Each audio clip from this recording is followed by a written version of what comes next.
Good morning, students. Today we'll just have a look about formulas which are very helpful for your competitive exams, and most of you have even doubts about principal stresses and strains.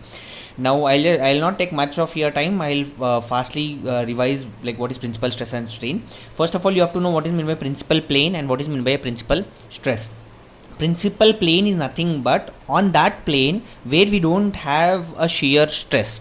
No shear stress is there on a plane. That plane is known as our principal plane, and the stresses which are acting on that plane are known as our principal stresses. You have to just remember that what is meant by principal plane. If anyone asks you, you have to tell that where we don't have any shear stress, no shear stress is applied on that plane.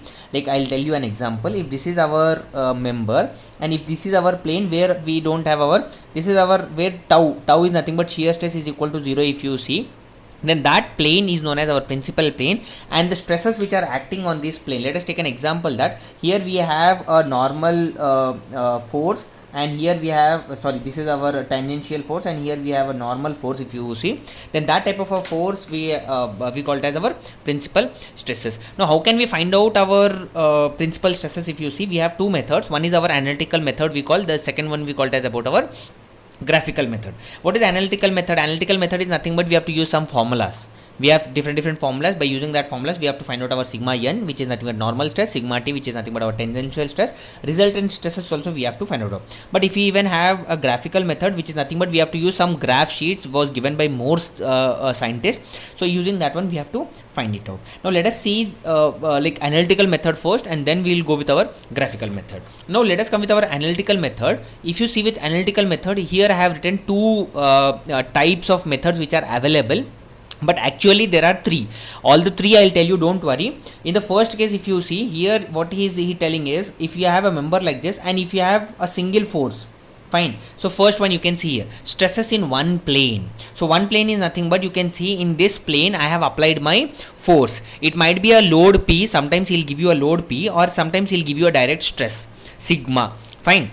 Now here you can see, if he is giving load P, you can calculate here stress sigma is equal to load upon its area. So from here, the formulas I am giving you directly. We have a derivation also, you can see the derivation, but directly formulas you have to just remember it. Now if you want to calculate, if this is my plane, you can see here, if this is my inclined plane FG, on this plane if you want to calculate here sigma n, you have to calculate here sigma t, or PT or PN, as I have written it here, sigma n or sigma t if you want to calculate, which gives you about normal stress is sigma n. N is nothing but normal, T is nothing but tangential. So sigma n, if you take, it is nothing but sigma into cos square theta.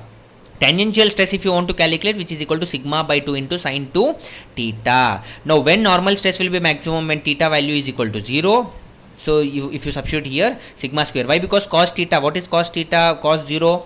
Cos 0, if you see cos 0, it will be equal to here 1. Fine. So it will become sigma n is equal to sigma. Similarly here also, if you substitute your theta value as 45 degrees or 135 degrees, then you will be getting here maximum. So this is our first case, one plane. Now in the second case, what we will do is, in the second case, two perpendicular directions. So second one I'll just show you. So here you can see. So if this is my second one, where I have applied two forces, one you can see in sigma 1, this is sigma 2 and sigma 2. So on two planes we have just applied our forces, yes or no, or the stresses. So if you just see here, sigma 1 is our major like tensile stress, sigma 2 is our minor tensile stress, and the formula here, it is quite easy. If you read 2 to 3 times, you will be getting no problem. So here also, if you want to calculate your stress, which is equal to load upon its area, if he gives you the load, if he gives you direct stress, you can take sigma 1 and sigma 2 only. Now if you talk about your normal stress here, if you want to calculate on this plane, then sigma n is equal to sigma 1, which is this one, sigma 2, which is this one, by 2, plus sigma 1 minus sigma 2 by 2 into cos 2 theta. Please can you just repeat it with me? Sigma n is equal to sigma 1 plus sigma 2 by 2 plus sigma 1 minus sigma 2 by 2 into cos 2 theta. Similarly, tangential stress will be this one. You can see this second part, whatever you have, you can just write this one, but cos, in place of cos, you will be getting it as sine. You have to just remember like that. See, sigma 1 minus sigma 2 by 2, it is there. In place of cos, we will write as sine 2 theta. That's it. Fine. Now here he will ask you even one thing, which is nothing but maximum shear stress. Where do we have maximum shear stress? Then the maximum shear stress will be at sigma 1 minus sigma 2 by 2. And what is the angle there? If you see, it is at 45 degrees or 135 degrees, you will be getting your maximum shear stress. And one more thing, he'll ask you that where we'll have a principal plane, which means that where we'll have our principal plane where theta value, where tau, which is nothing but shear stress, becomes 0, is at theta is equal to 45 degrees or theta is equal to 135 degrees. You'll be having a principal, we'll be having a principal plane. At this plane at 45 degrees or 135 degrees, if you find it out the stresses, that plane will be getting at 45 degrees or 135 degrees. One thing he'll ask you one more here is obliquity, which is nothing but we represent as phi.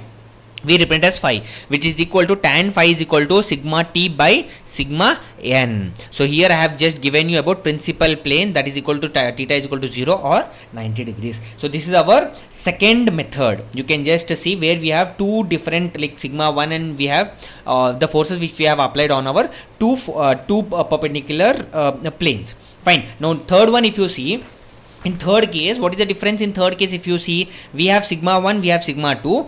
See here, sigma 1 we have sigma 2 also, but the extra part I have given you with the help of tau, which is nothing but we even have shear now. Fine. All the three cases you have to remember it. Please be careful. All the three cases you have to remember it. So here what is there, in first plane if you see, one force was there. In second when we have two forces, now here we have three forces. One is our sigma 1, the other is our sigma 2, and even we have our tau, which means that we have major principal stress, we have we have major tensile stress, we have minor tensile stress, and we even have shear stress. All the three are there. Now here the same normal stress, I think till here, if you just cover this one, see here, I am just covering this one. So if you just cover this one, this formula, it is actually there for your second case. I just wanted to show you. But once read this one, sigma 1 plus sigma 2 by 2 plus sigma 1 minus sigma 2 by 2 into cos theta, cos 2 theta. Is it the same formula here also?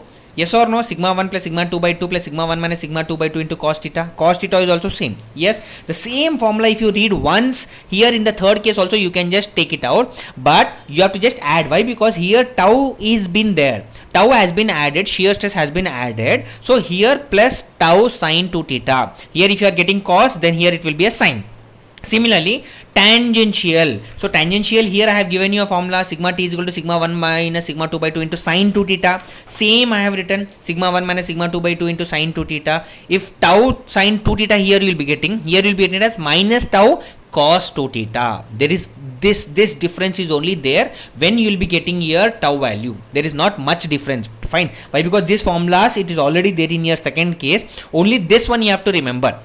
Whenever you will be getting here tau value in the question, then you have to just see that normal stress will be plus tau sine 2 theta, tangential stress will be minus tau cos 2 theta. But here in this case, he will even ask you about major principal stress and minor principal stress also he'll ask. Major principal stress, these two these three equations you have to remember. In some of the questions, why? Because in competitive exams also you can see, this is the, in GATE also he has asked, to find out your major principal stress, which is equal to sigma 1 plus sigma 2 by 2 plus square root of sigma 1 minus sigma 2 by 2 into whole square plus tau square. Fine. If you remember this one equation, fine, major principal stress if you remember, which is sigma 1 plus sigma 2 by 2 plus square root of sigma 1 minus sigma 2 by 2 whole square plus tau square. For minor, what we'll do is we'll just remove this plus, we'll add it as minus. That's it. Minus is nothing but less, so we'll be taking it as minus. Here if you see major principal stress, we'll be taking it as plus. Now if you go with your maximum and minimum shear stress, which is nothing but we call it as a sigma t maximum shear. Yes or no? Sigma t maximum if you see, which is equal to plus or minus 1 by 2 into square root of sigma 2 minus sigma 1 whole square plus 4 tau square. Now if you want to take maximum, you have to take positive. If you want to take minimum shear stress, you have to take minus. That is the reason here only in this one we have given both, which is nothing but sigma t maximum is equal to plus or minus half of square root of sigma 2 minus sigma 1 whole square plus 4 tau square. So this is nothing but we are talking about principal stresses and principal stresses in your method, which is nothing but we call it as about analytical method. In our next class we will talk about a graphical method. Thank you very much.